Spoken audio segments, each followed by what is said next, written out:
सास बहू से बोलती कि तू किसी काम को अच्छे से तो कर लिया कर, किसी भी काम को अच्छे से नहीं करती है। मैं कितना भी काम क्यों ना कर लूं, लेकिन आप मुझे ही क्यों इतना सुनाते हो? और घर का इतना काम कोई और करता है, मैं ही तो करती हूँ।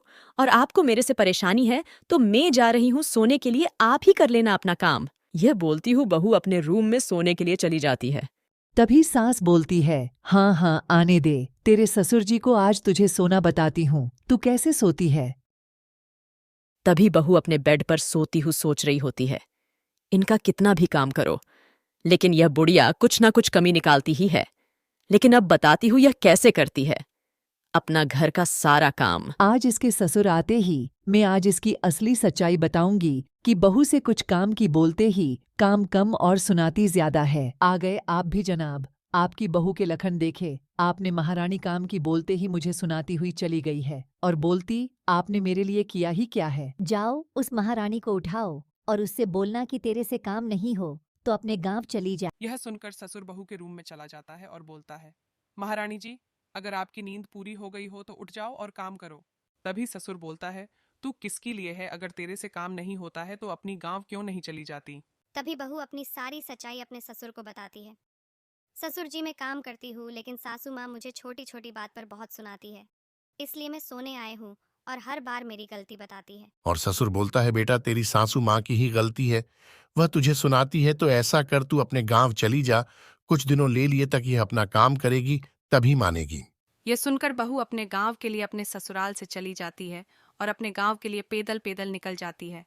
तभी बहू सोचती है, मेरा ससुर बहुत अच्छा है, लेकिन मेरी सासू माँ बहुत ही खराब है, वह कुछ ना कुछ कमी निकालती रहती है। ये सोचती हुई बहू अपने गांव जाती है और वह सोचती है कि मैं अपने माई के गांव में जाकर क्या बोलूंगी। क्या सच? ये अपने पापा को बताऊंगी कि मेरी सासू माँ मेरे से लड़ती है और मुझे मेरे ससुर ने लड़कर नहीं बल्कि प्यार से कुछ दिनों अपने मायके रहने के लिए बोला है।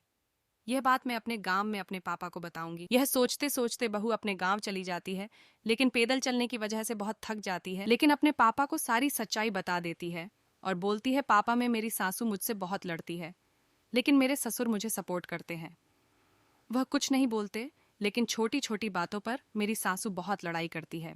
मेरे ससुर तो बोलते हैं कि वह ऐसी है, वह छोटी छोटी बातों को लेकर बहुत ही ज्यादा लड़ाई करती है, तो एक काम कर, अपने मायके गांव चली जा और कुछ दिनों के लिए अपने मायके गांव रहकर अपना टाइम निकाल लेना, ताकि इसको काम का भार पड़ेगा तो यह अपने आप सुधर जाएगी। यह बोलकर मेरे ससुर जी ने मुझे यहाँ पर भेजा है, उनकी कोई गलती नहीं है, इसलिए मैं यहाँ आए हूँ। ये बोलते ही पापा को गुस्सा आ जाता है और फोन करके बोलते हैं, अगर आपको इतनी ही परेशानी है तो आप इससे मेरे पास जिंदगी भर के लिए छोड़ सकते हैं, लेकिन मेरी बेटी की गलती आपको दिख गई है। क्या आपकी गलती आपको दिखाई दी या नहीं?